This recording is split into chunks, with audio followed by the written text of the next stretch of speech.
Bože môj, prečo si ma opustil? Ďaleko si od mojej spásy, ďaleko od môjho kriku.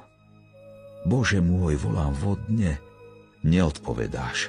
Volám v noci, neviem sa utíšiť. Ty, svätý, tróniš nad chválami Izraela. Naši otcovia dúfali v teba, dúfali a ty si ich vyslobodzoval. Volali k tebe a boli zachránení. Dúfali v teba a neboli zahambení. Som ako červ, nie ako človek. Ľuďom som na posmech, ba aj vlastní ma zavrhli.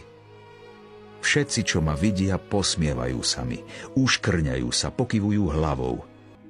Spoľahol sa na Hospodina, mal by ho zachrániť. Nech ho vytrhne, veď má v ňom záľubu.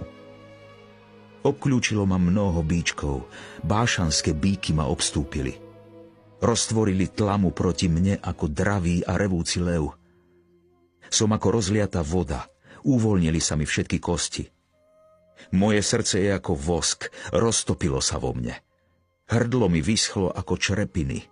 Jazyk sa mi prilepil na podnebie. Vrhol si ma do prachu smrti.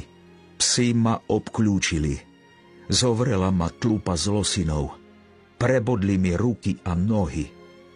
Môžem si spočítať všetky kosti.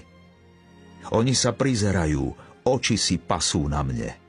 Delia si moje rúcho, o môj odev losujú. Ty sa však nevzdiaľuj, Hospodin. Sila moja, ponáhľaj sa mi na pomoc.